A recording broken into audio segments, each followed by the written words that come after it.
الزمالك بأقل الإمكانيات يتأهل إلى ربع النهائي في بطولة الكونفدرالية ويتأهل الأول كمان، والمصري يتأهل الثاني، وكايزر تشيفز مع السلامة.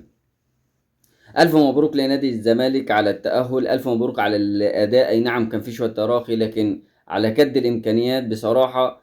ألف مبروك للنادي الزمالك اللي عمل يعني يعتبر اللي محدش قدر يعمله أو اللي محدش هيقدر يعمله.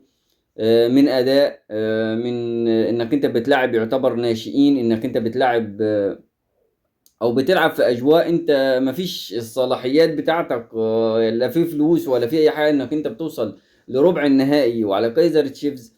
آه، حاجه كده ما يستوعبهاش حد. حاجه كده مفيش استوعاب انك انت تستوعب الاداء ده، وانك انت تستوعب في شويه تراخي، في شويه حياة. لكن هنتكلم على مجمل المباراه طبعا.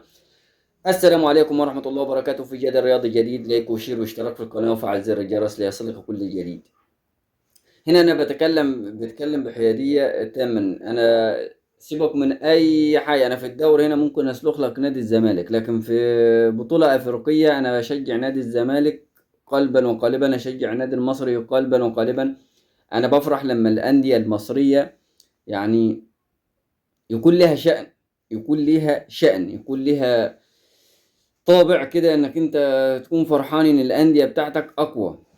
طبعا نادي الزمالك بدأ بالتشكيله: مهدي سليمان، محمد ابراهيم الونش، حسام عبد المجيد، احمد ايشو، محمد اسماعيل، محمد شحاته، خوان بزيره، عدي الدباغ، واحمد شريف، وناصر ماهر.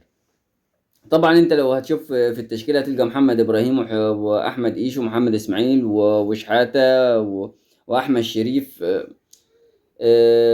يعني وناصر منسي. طبعا طلع ناصر منسي من الحسبة. الجوم دول يعتبر ناشئين، يعتبر ما عدوش العشرين، 21 سنة. ما عدوش العشرين، 21 سنة، وانك تتأهل في ظروف كلها مالية، ما فيش لعيب بياخد جنيه ويتأهل ل... يعتبر للدور القادم اللي هو دور ربع النهائي، ويتأهل أول كمان في البطولة. والله العظيم ما أنت ما كنتش تقدر تستوعبها، ما تستوعبهاش أساسا. الكل بما فيهم أنا قلت إن احتمال 50-50 أو 60% إن الزمالك يخرج.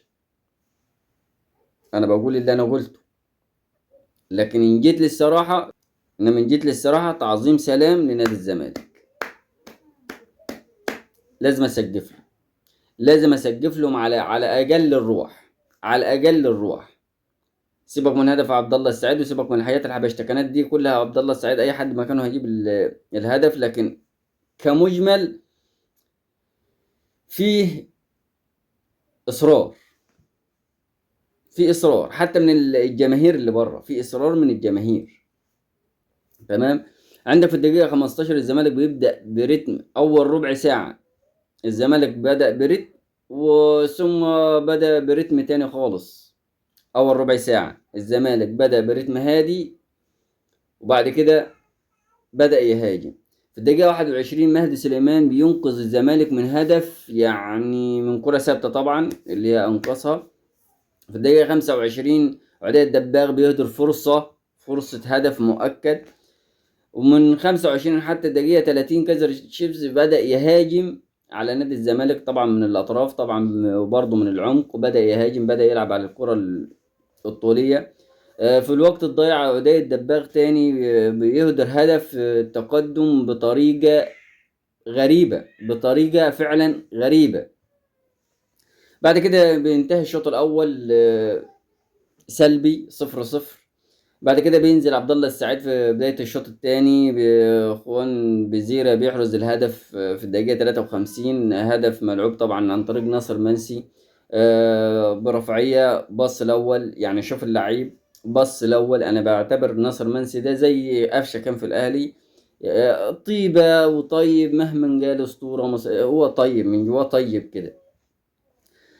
في الدقيقة 53 خوان بزيرة بياخدها بالهيد على الناحية اليمين من الحارس، ما يعرفش يعمل فيها أي حاجة. الراية طبعا إن الزمالك له هدف صحيح 1,000,000%. وطبعا راية يعني غريبة الشكل، غريبة الشكل، راية فظيعة راية. وعشان كده بنطالب في البطولة الأفريقية والبطولة الكونفدرالية إن يكون فيه فار. إزاي بطولات زي الدوري فيه يعني فيه فار، إنما البطولة الأفريقية، وعشان كده ده دليل إن بيكون في لعب في الأدوار دي. الأدوار البدائية دي كلها فيها لعب حرفيا. انتوا لو عايزين تدوا البطولة لحد وفيه فعلا فار، هتدوها له بالفار، بغير الفار هتدوا له البطولة. تمام. عندك بعد كده شوكو بنزا، ده انا متريلي يعني خلوه الرقاصة بتاعت الفرقة. ده اللي كان فعلا حرفيا هيضيع نادي الزمالك في اواخر الدقائق، كان هيضيع نادي الزمالك في اواخر الدقائق. لا يفقه شيء عن الكرة، لا يفقه شيء عن الكرة، وخايف ان يكون كاموش نفس بس ممكن ما يكونش بيرقص، لكن اكيد ما علينا. عبد الله السعيد طبعا بيضع الهدف الثاني طبعا من تسديده زاحفه، طبعا برضه على يمين الحارس. تسديده طبعا كانت قويه، احرز منها الهدف الثاني. وطبعا الكوره بالكبر مش بكبر السن، الكوره بكبر العقل في الكوره نفسها. ازاي تنظم نفسك او تنظم نفسك في انك انت كل مجهودك يروح في الكورة بعقلك، مش انك انت تتعب وخلاص. بعد كده في الدقيقة 74 الهدف الأول لميكالي طبعا، وده قلص الفرق، بقت النتيجة 2-1 في الدقيقة 74. كان قاعد ربع ساعة. وطبعا دي عملت دربكة للنادي الزمالك. نادي الزمالك بدأ يتراجع. ودي كانت ممكن تكلفه التعادل وتكلفه الخروج من بطولة الكونفدرالية، لكن ربنا ستر. وطبعا النادي الزمالك اتأهل أول. وألف ألف مليون مبروك لنادي الزمالك، وألف مليون مبروك لنادي المصري. طبعا إن هو اتأهل، فاز 2-0 بكريم بامبو وصلاح محسن أحرزوا الأهداف. ألف مليون مبروك للنادي الأهلي اللي طبعا متأهل، بس طبعا لسه هيشوفوا أول ولا تاني. طبعا إن شاء الله بإذن الله بكرة يتأهل أول، ويكون الأهلي والزمالك والمصري وبيراميدز.